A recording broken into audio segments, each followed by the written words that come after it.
അപ്പോൾ ഇന്ന് നമ്മൾ ഉഴുന്ന് ബോണ്ടയാണ് ഉണ്ടാക്കാൻ വേണ്ടിയിട്ട് പോകുന്നത്. അപ്പോൾ ബോണ്ട ഉണ്ടാക്കാൻ വേണ്ടിയിട്ട് ഞാനിവിടെ 1 കപ്പ് ഉഴുന്ന്, ഞാനിവിടെ 250 ml മെഷറിംഗ് കപ്പിലാണ് എടുത്തേക്കുന്നത്. മെഷറിംഗ് കപ്പ് തന്നെ വേണമെന്നില്ല, നമ്മൾ ചായ കുടിക്കുന്ന ഗ്ലാസ്സിലായിരുന്നാലും കുഴപ്പമില്ല. 1 കപ്പ് ഉഴുന്ന് ഞാനിവിടെ ഒരു അരമണിക്കൂർ വെള്ളത്തിലിട്ടിട്ട് കുതിർത്തിരുത്തുന്നുണ്ട്.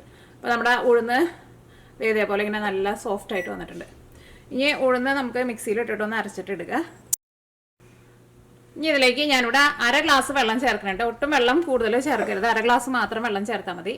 സാധാരണ നമ്മൾ ഉഴുന്നോടേക്ക് ഉണ്ടാക്കുമ്പോൾ ഭയങ്കര ടൈറ്റായിട്ടുള്ള അരച്ചിട്ട് എടുക്കുന്നത്. പക്ഷേ ഇത് നമ്മൾ ബോണ്ടയ്ക്ക് ഉണ്ടാക്കുന്ന പോലെ കുറച്ച് ലൂസായിട്ടാണ് അരച്ചിട്ട് എടുക്കുന്നത്. അപ്പോൾ 1/2 ഗ്ലാസ് വെള്ളം ചേർക്കുക. ഇനി ഇത് നല്ല പേസ്റ്റ് പോലെ അരച്ചിട്ടെടുക്കുക. ഇത് നല്ല പേസ്റ്റ് പോലെ അരച്ചെടുത്തിട്ടുണ്ട്. ഇനി ഇത് നമുക്ക് വേറൊരു പാത്രത്തിലേക്ക് പകർത്താം. ഇനി ഇതിലേക്ക് ഞാനിവിടെ കുറച്ച് ക്രഷ് ചെയ്തേക്കണ ഉണക്കമുളക് ചേർക്കുന്നുണ്ട്. ഇനി ഇതിലേക്ക് ആവശ്യത്തിന് ഉപ്പ് ചേർക്കുക. ഉപ്പ് നമ്മുടെ ബോണ്ടയിൽ നല്ല കറക്റ്റ് ഭാഗമായിട്ട് വരണം കേട്ടോ. എന്നാൽ മാത്രമേ നമ്മുടെ ബോണ്ട കഴിക്കാൻ വേണ്ടിയിട്ട് ടേസ്റ്റ് ഉണ്ടാവുള്ളൂ. അപ്പോൾ നിങ്ങൾ ഫസ്റ്റ് ട്രിപ്പ് ഉണ്ടാക്കി കഴിഞ്ഞ് കഴിയുമ്പോൾ ഒന്ന് ടേസ്റ്റ് നോക്കാം. അപ്പോൾ ഉപ്പ് കുറവുണ്ടെന്ന് വെച്ചിട്ടുണ്ടെങ്കിൽ അതനുസരിച്ചിട്ട് ഉപ്പ് ചേർക്കുക. ഇനി ഞാനിവിടെ ഒരു വലിയ സവോള നല്ല പൊടിയായിട്ട് കട്ട് ചെയ്തിട്ട് എടുക്കണം. കുറച്ച് മല്ലിയില എടുത്തിട്ടുണ്ട്. ഇനിയിപ്പോൾ നിങ്ങൾക്ക് മല്ലിയില വേണ്ടാന്ന് വെച്ചിട്ടുണ്ടെങ്കിൽ മല്ലിയിലേക്ക് വേറെ നിങ്ങൾക്ക് കറിവേപ്പില ചേർക്കുക. പിന്നെ പച്ചമുളക് അത് നല്ല പൊടിയായിട്ട് കട്ട് ചെയ്തിട്ട് എടുത്തിട്ടുണ്ട്. പച്ചമുളകൊക്കെ നല്ല കുരുകുരുന്നതിന് കട്ട് ചെയ്തിട്ട് എടുക്കണം. എല്ലാം കൂടിയിട്ട് ഇതിലേക്ക് ചേർക്കട്ടെ. ഇതിലേക്ക് 2 ടേബിൾ സ്പൂൺ റവ ചേർക്കുക. റവ ഒട്ടും കൂടുതൽ ചേർക്കരുത്. ഒരു 1/4 ടേബിൾ സ്പൂൺ ക്രഷ് ചെയ്തേക്കണ കുരുമുളക് ചേർക്കുക. ഇതെല്ലാം കൂടിയിട്ട് നന്നായിട്ട് മിക്സ് ചെയ്യുക.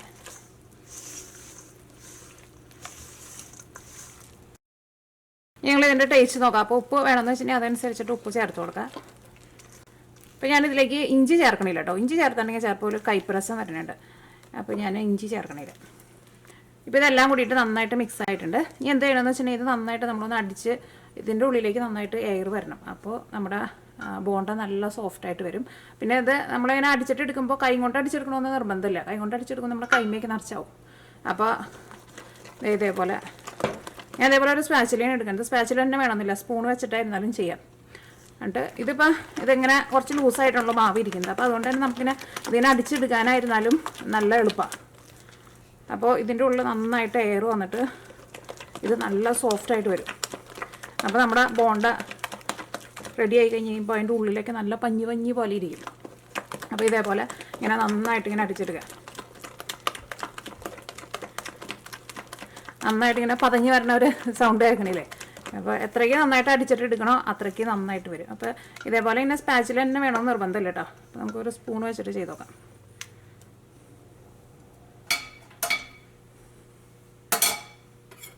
ഇതവിടെ ഞാനൊരു വലിയ സ്പൂൺ എടുത്തിട്ടുണ്ട്. സ്പൂൺ വെച്ചാണ് ഇങ്ങനെ ചെയ്യുക. കൈ കൊണ്ട് എടുക്കുമ്പോൾ നമ്മുടെ കൈമേക്ക് ഇങ്ങനെ ആകെ പിടിക്കും. കൈ കൊണ്ട് ചെയ്താലും കുഴപ്പമില്ല കേട്ടോ.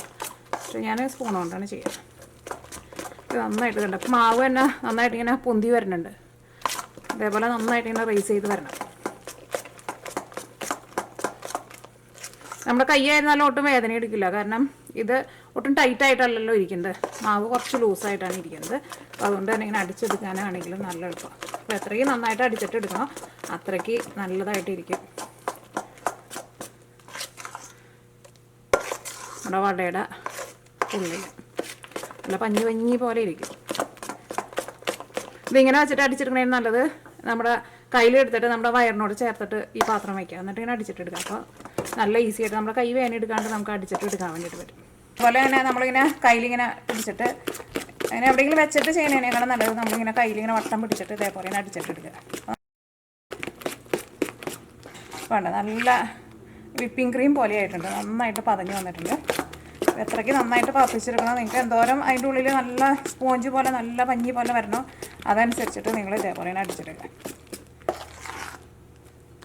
അപ്പോൾ ഇത് നല്ല സോഫ്റ്റായിട്ട് വന്നിട്ടുണ്ട്, കണ്ടില്ലേ? ഇങ്ങനെ ഇടുമ്പോഴായിരുന്നാലും നല്ല ഒരു വീർത്ത മാവിൻ്റെ പോലെ ആയിട്ടുണ്ട്. ഇതേപോലെ ഇങ്ങനെ വരണം. ഇതിൻ്റെ ഉള്ളിൽ നന്നായിട്ട് എയർ വന്നിട്ടുണ്ട്. അപ്പോൾ ഇതിൻ്റെ ഉള്ളിൽ നല്ല സോഫ്റ്റായിട്ട് വരും. ഇനി നമുക്ക് റെസ്റ്റ് ചെയ്യാനൊന്നും വെക്കേണ്ട ആവശ്യമില്ല. ഇനിയിപ്പോൾ നിങ്ങൾക്ക് റെസ്റ്റ് ചെയ്യാൻ വെക്കാൻ വേണ്ടിയിട്ട് സമയം ഉണ്ടെന്ന് വെച്ചാൽ റെസ്റ്റ് ചെയ്യാൻ വെച്ചാലും കുഴപ്പമില്ല. ഇപ്പോൾ നിങ്ങൾക്ക് രാവിലെ മിക്സ് ചെയ്ത് വെച്ചിട്ട് വൈകുന്നേരം ഉണ്ടാക്കിയാലും കുഴപ്പമില്ല. പക്ഷേ ഇത് നമുക്ക് ഇപ്പോൾ തന്നെ റെഡിയാക്കിയിട്ട് എടുക്കാം. നല്ല സോഫ്റ്റായിട്ട് തന്നെ വരും. ഉണ്ടല്ലേ? ഇനി ഇത് വറുത്തെടുക്കാൻ വേണ്ടിയിട്ട് മക്കളെ ഒരു മിനിറ്റ്. ഇനി വറുത്തെടുക്കാൻ വേണ്ടിയിട്ട് ഒരു പാൻ വെച്ചിട്ട് ചൂടാക്കുക. ഇതിലേക്ക് ആവശ്യത്തിന് ഓയിൽ ചേർക്കുക. നന്നായിട്ട് ചൂടായിട്ടുണ്ട്. ഇനി എന്ത് ചെയ്യണമെന്ന് വെച്ചിട്ടുണ്ടെങ്കിൽ നമ്മുടെ കൈ പതുക്കെ ഒന്ന് വെള്ളത്തിൽ നനച്ചു കൊടുക്കുക, നമ്മുടെ കൈ മുട്ടി പിടിക്കാണ്ടിരിക്കാൻ വേണ്ടിയിട്ട്. ഇതിൽ നിന്ന് കണ്ട നല്ല പഞ്ഞി പോലെ നല്ല വെണ്ണ പോലെ ഇരിക്കുന്നത് നമ്മുടെ മാവ്. ഇതേപോലെ കുറേശ്ശെ എടുത്തിട്ട് ഇങ്ങനെ ഓയിലിലേക്ക് ഇടുക. തീയെ ഒരുപാട് കൂട്ടി വയ്ക്കണ്ട, കാരണം നമുക്ക് ഉള്ളിൽ ശരിക്കും വെന്ത് കിട്ടില്ല. ഒരു മീഡിയം ഫ്ലെയിമിൽ വയ്ക്കുക. എന്നിട്ട് ഇതേപോലെ ഇങ്ങനെ എടുത്തിട്ട് കുറേശ്ശെ മാവ് എടുത്തിട്ട് ഇതിലേക്ക് ഇടുക. ഈ മാവ് കയ്യിൽ പിടിക്കാൻ തന്നെ നല്ല സുഖമാണ്, നല്ല പഞ്ഞി പോലെ ഇരിക്കുന്നു. ഇപ്പോൾ ഒരു സൈഡ് മൊരിഞ്ഞിട്ടുണ്ട്. ഇനി നമുക്ക് മറ്റേ സൈഡും തിരിച്ചിടാം. ഇത് കണ്ട നന്നായിട്ട് ഇങ്ങനെ നല്ല ബോൾ പോലെ പൊന്തി വന്നിട്ടുണ്ട്. തീ ഒരുപാട് കൂട്ടി വയ്ക്കരുത്, പ്രത്യേകം ശ്രദ്ധിക്കുക, ഉൾഭാഗം നമുക്ക് വെന്ത് കിട്ടില്ല. ഇതിപ്പോൾ ഞാനിവിടെ വലിയ ബർണറായതുകൊണ്ട് ലോ ഫ്ലെയിമിലാണ് ഇട്ടേക്കുന്നത്. ഇതേപോലെ ഇങ്ങനെ ഓയിലിൽ ഇങ്ങനെ നിറച്ചിങ്ങനെ കൊമളകൾ വരണം, അതനുസരിച്ചിട്ടുള്ള ചൂടിൽ വെച്ചാൽ മതി. നമ്മുടെ വട കണ്ടില്ലേ നന്നായിട്ട് പൊന്തി വന്നിട്ടുണ്ട്. ഇതങ്ങോട്ട് ചട്നിയും കൂടിയിട്ട് കഴിക്കാൻ വേണ്ടിയിട്ട് എന്ത് ടേസ്റ്റാണെന്നറിയാം. ഇത് ശരിക്കും നമ്മൾ ഉഴുന്നുവടയൊക്കെ ഉണ്ടാക്കുന്നതിനേക്കാളും നല്ല എളുപ്പമാണ്, പക്ഷേ ഉഴുന്നുവടേനേക്കാളും നല്ല ടേസ്റ്റാണ് ഇത് കഴിക്കാൻ വേണ്ടിയിട്ട്. ഉഴുന്നുവടേനേക്കാളും നല്ല സോഫ്റ്റായിട്ടിരിക്കും ഇതിൻ്റെ ഉള്ളിൽ. ഉഴുന്നുവട ഉണ്ടാക്കുമ്പോൾ മാവ് നമ്മൾ കുറച്ച് ടൈറ്റായിട്ടാണല്ലോ എടുക്കുന്നത്, അപ്പോൾ അതുകൊണ്ട് തന്നെ നമുക്ക് ഇത്രയ്ക്ക് നന്നായിട്ട് അങ്ങോട്ട് അടിച്ചെടുക്കാൻ വേണ്ടിയിട്ട് പറ്റില്ല. ഇങ്ങനെ പെട്ടെന്ന് കളർ മാറിയെന്ന് വെച്ചിട്ട് നിങ്ങൾ എടുക്കരുത് കേട്ടോ, അതിൻ്റെ ഉള്ളിൽ നമുക്ക് ശരിക്കും അങ്ങോട്ട് വേവില്ല. അപ്പോൾ നമ്മുടെ വട രണ്ട് സൈഡ് നന്നായിട്ട് മൊരിഞ്ഞിട്ടുണ്ട്, ഉള്ളിലായിരുന്നാലും നന്നായിട്ട് വെന്തിട്ടുണ്ട്. അപ്പോൾ പെട്ടെന്ന് തീ കൂട്ടിയിട്ടിട്ട് പെട്ടെന്ന് നിങ്ങൾ ഓയിലിൽ നിന്ന് കോരി എടുക്കരുത്, അപ്പോൾ ഉൾഭാഗം നമുക്ക് വെന്തിട്ടുണ്ടാവില്ല. അപ്പോൾ കണ്ടില്ലേ നമ്മുടെ വട കണ്ടില്ലേ.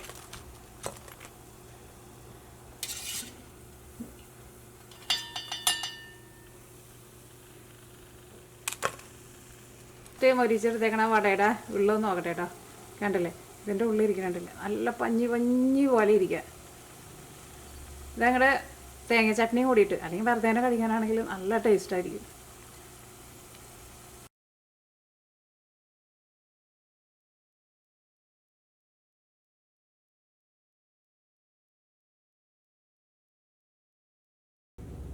അപ്പോൾ നമ്മുടെ ഉഴുന്ന് ബോണ്ട റെഡി ആയിട്ടുണ്ട്. അപ്പോൾ ഇത്രയ്ക്ക് മാവ് വെച്ചിട്ട് ഞാനിവിടെ ഇതേപോലത്തെ 18 ബോണ്ടയാട്ടോ ഉണ്ടാക്കിയത്. ഇതിലേക്ക് നമുക്ക് പെട്ടെന്ന് തന്നെ റെഡിയാക്കിയിട്ട് എടുക്കാൻ വേണ്ടിയിട്ട് പറ്റിയ ഒരു തേങ്ങ ചട്നിയും കൂടിയിട്ട് ഉണ്ടാക്കാം. തേങ്ങ ചട്നിയും കൂടിയിട്ട് കഴിക്കാനായിരിക്കും നല്ല ടേസ്റ്റ് ഉണ്ടാവുക. ഒരു ചട്നിയും കൂടിയിട്ട് ഉണ്ടാക്കാം. അപ്പോൾ ഞാനിതിലേക്ക് 1 കപ്പ് തേങ്ങ ചേർക്കുന്നുണ്ട്, പച്ചമുളക് ചേർക്കാം, ഒരു ചെറിയ കഷ്ണം ഇഞ്ചി ചേർത്തിട്ടുണ്ട്. ഞാൻ പുളിക്ക് വേണ്ടിയിട്ട് തൈരാണ് ചേർക്കുന്നത്. അധികം പുളിയില്ലാത്ത തൈരാട്ടോ. ഇതിലേക്ക് ആവശ്യത്തിന് വെള്ളം ചേർക്കാം. നല്ല തണുത്ത വെള്ളമെന്ന് വെച്ചിട്ടുണ്ടെങ്കിൽ വെള്ളം പതുക്കെ ഒന്ന് ചൂടാക്കിയിട്ട് വേണം ചേർക്കാൻ വേണ്ടിയിട്ട്. നല്ല പേസ്റ്റ് പോലെ അരച്ചിട്ട് എടുക്കട്ടെ. ഇനി നമ്മുടെ ചട്നിയിലേക്ക് കടുക് തളിക്കാൻ വേണ്ടിയിട്ട് പോകണേ. ഇതിലേക്ക് വെളിച്ചെണ്ണ ചേർക്കാം. ഇത് വെളിച്ചെണ്ണ കേട്ടോ, ഇവിടെ തണുപ്പായതുകൊണ്ടാണ് ഇങ്ങനെ കട്ട പിടിച്ചിട്ടിരിക്കുന്നത്. ഈ ചൂടായ വെളിച്ചെണ്ണയിലേക്ക് ഒരു 1/2 ടീസ്പൂൺ കടുക് ചേർക്കാം.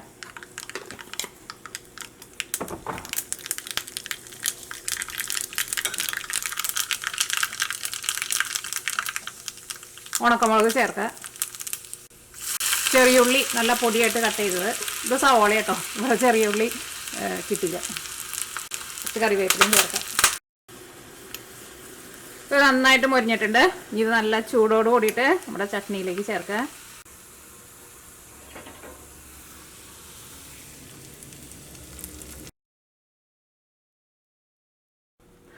ഇതല്ലാതെ നമ്മൾ വറുത്തെടുത്തിട്ടുണ്ട്. ഇതിൻ്റെ ഉള്ളിൽ എങ്ങനെ ഇരിക്കാമെന്ന് നോക്കാം. ഇത് ചൂടാറി കഴിഞ്ഞാലും ഇതിൻ്റെ ഉള്ളിൽ ഒട്ടും ഹാർഡായിട്ട് വരില്ല കേട്ടോ, നല്ല സോഫ്റ്റായിട്ട് ഇരിക്കുക. അപ്പോൾ നമ്മൾ മാവ് അതേപോലെ നന്നായിട്ട് അടിച്ചിട്ടിരിക്കണം, ഉള്ളിൽ നല്ല പഞ്ഞി പോലെ ഇരിക്കുക.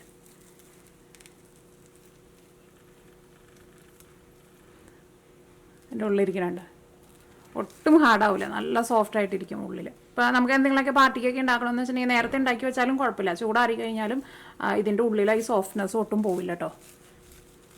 പുറത്ത് നന്നായിട്ട് മുരിഞ്ഞിട്ടിരിക്കും. അത് ചൂടോട് കൂടിയിട്ട് കഴിക്കുമ്പോൾ പുറത്ത് നന്നായിട്ട് മുരിഞ്ഞിട്ടിരിക്കും. പിന്നെ ചൂടാറി കഴിഞ്ഞ് കഴിയുമ്പോൾ ചിലപ്പോൾ പുറത്ത് അത്രയ്ക്ക് അങ്ങോട്ട് മുരിച്ചിൽ പോലെ നമുക്ക് തോന്നില്ല. പക്ഷേ എന്ത് സാധനം നമുക്ക് ചൂടോട് കൂടിയിട്ട് കഴിക്കുമ്പോഴായിരിക്കുമല്ലോ കുറച്ചും കൂടി നല്ല ടേസ്റ്റ് ഉണ്ടാവും. പക്ഷേ ചൂടാറി കഴിഞ്ഞാലും ഒട്ടും ഹാർഡായിട്ട് വരില്ല. അപ്പോൾ നമ്മുടെ തേങ്ങ ചട്നി കൂടിയിട്ട് നമുക്കൊന്ന് കഴിച്ച് നോക്കാം. ഇത് എനിക്ക് തേങ്ങ ചട്നി കൂടിയിട്ട് കഴിക്കാനാണ് ഇഷ്ടം. തേങ്ങ ചട്നി കൂടിയിട്ടൊന്ന് കഴിച്ചോട്ടെ. ഇങ്ങനെ എടുക്കുക. ചട്നിയിൽ എനിക്കിങ്ങനെ നന്നായിട്ട് ഇങ്ങനെ കുഴച്ചിങ്ങനെ മിക്സ് ചെയ്തിട്ട് കഴിക്കുന്നത് എനിക്ക് കൂടുതൽ ഇഷ്ടം. ജസ്റ്റ് ഇങ്ങനെ തൊട്ട് കഴിക്കുന്നതിനേക്കാളും എനിക്കിഷ്ടം ഇതേപോലെ ഇങ്ങനെ മിക്സ് ചെയ്തിട്ട് ഇങ്ങനെ കഴിക്കുന്നത്. അപ്പോൾ നല്ല ടേസ്റ്റായിരിക്കും. കഴിച്ചോട്ടെ.